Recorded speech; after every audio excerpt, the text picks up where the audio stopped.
When it comes to selling your home, using proven strategies is always the way to go, and we always love coaching our clients on what you should be doing to prep your home for sale. Recently, the NAR, or National Association of Realtors, released what they claim to be the latest research on homeowner and home selling trends and what gives you the biggest impact when selling your home. So we're gonna dive into that today. I'm Kelly Schuett. And I'm Mike Mislinski, and we're with the W Home Group of Next Step Realty. If you like looking at and getting an understanding of what we have going on here in and around Baltimore, Maryland, be sure to hit that notification bell, subscribe below, so that you can stay current on everything that we have going on here in and around the city. We are basically your local HGTV. So if you're in Maryland, we're your Maryland HGTV resource, all things homeownership, buying, selling, and our top neighborhoods and places to visit in and around Baltimore. Today we're talking about the top 5 things that you can do to make sure that your home has the biggest impact when you're ready to sell it.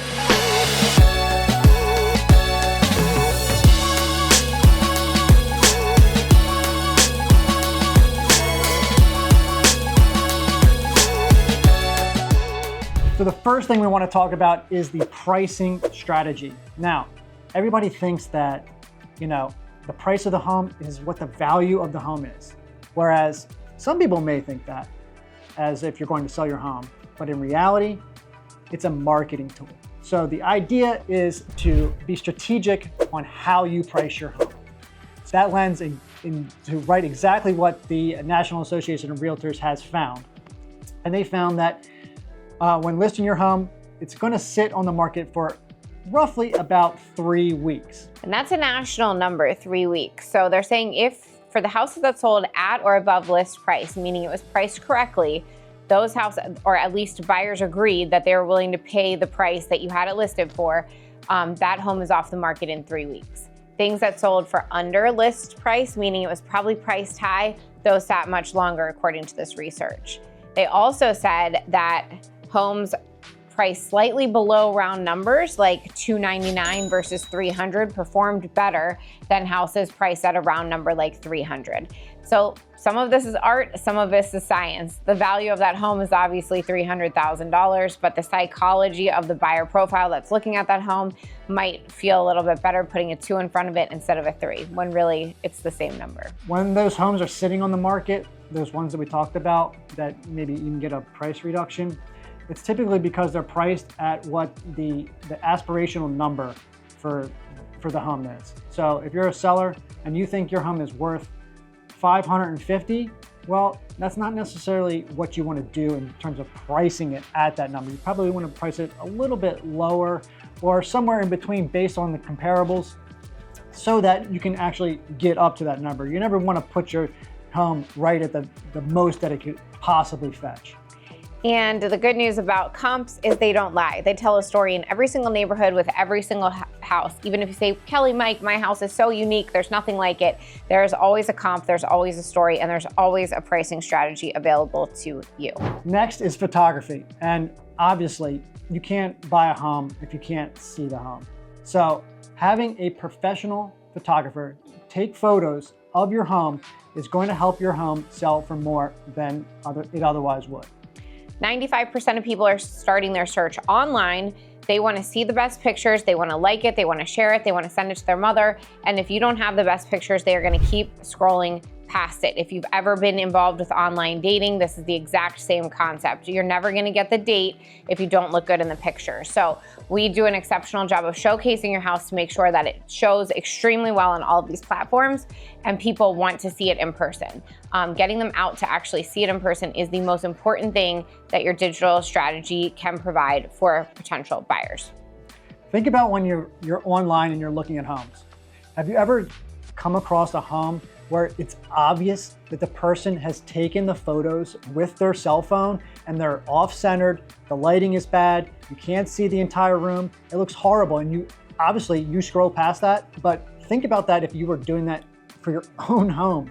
It could be so detrimental to the amount of eyeballs that you get on the home and the potential showings that you get, which leads to offers, and then obviously the price. And we have clients all the time say, well, does it really matter that you can tell what the house looks like. You can tell where it's located. My house is worth so much, it doesn't even matter what picture's on. Well, then why are you using a filter on all of your social media? Okay. NAR's most recent research also revealed that 82% of buyers and buyers agents claim that they can better visualize themselves in a home with staging. Staging actually makes rooms look larger and it allows people to visualize themselves in the space. If you've ever been to a model home, an Airbnb that's vacant, or a hotel, we want your home to look very similar, where there is a neutral palette, there is some furniture, but it's very edited. We're able to allow buyers to walk through the space, understand how the space flows and works for them, and visualize themselves in there without your personal preferences.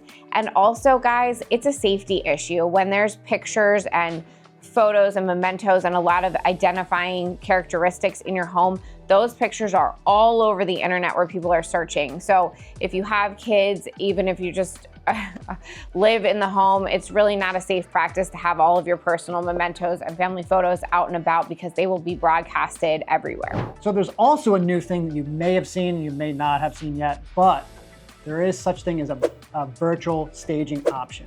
However, we don't have the data on it just yet. It's so new. But when, being out in the field and taking people through homes, we see the home online, and to me, I can tell when there's, some virtual staging going on. I guess the difference in what people kind of expect going in when they see online, the pictures that have the furniture, and then they go into an empty home, it's really not a good feeling for the client. They're like, this is not kind of what I expected. Not the same experience. Not at all. What do you guys think? Do you think that there's a difference between virtual or real staging? Can you tell the difference? Have you noticed some of these listings popping up? Have you toured a house that's vacant, and how does that feel versus one with furniture? We're really curious because we have our own opinion taking lots of people through houses, but I'm wondering if it really matters to you. Let us know in the comments. And this one is probably one of the most obvious of the list, but the timing of which you post your home and post it up for sale is one of the most crucial aspects of getting the most money when you go to sell your home. I actually disagree. Interesting. Why is that? I think the best time to sell your home is when you need to move. We sell houses every month of every year, and it's really hard to time the market. Back to your point, what is the best month according to research? There is research supporting this. It's like roughly like the May-June timeframe. So it's when people are getting out of school, obviously, right? When families are looking so that they don't interrupt the school season, and they can look for a home, buy a home, and get into that home before the next school year. So obviously that makes tons of sense, but it just, with the amount of homes available for sale, trying to time it is really a fool's errand. And there's a bigger buyer pool in that spring market. If you can plan ahead and you have all the time in the world and you can really dictate your own timeline, great, go for that spring market. But if you have to sell in January, February, just know there's going to be less buyers, but those buyers are going to be a lot more serious. There's a life event in their world where they need to move too. So houses move every month of every year. It just depends. Are you going to have very serious buyers, but less of them? Or are you going to have a lot of buyers, but maybe they have more options and more flexibility? How many of you would say, yes, I would like to get $55,000 more than someone else for selling the same home? Well, according to the same research that NAR just did, the average client who works with a real estate agent to sell their home, like us, and this is unbiased, this is research, made $55,000 more net profit when they sold their home with a professional versus for sale by owner.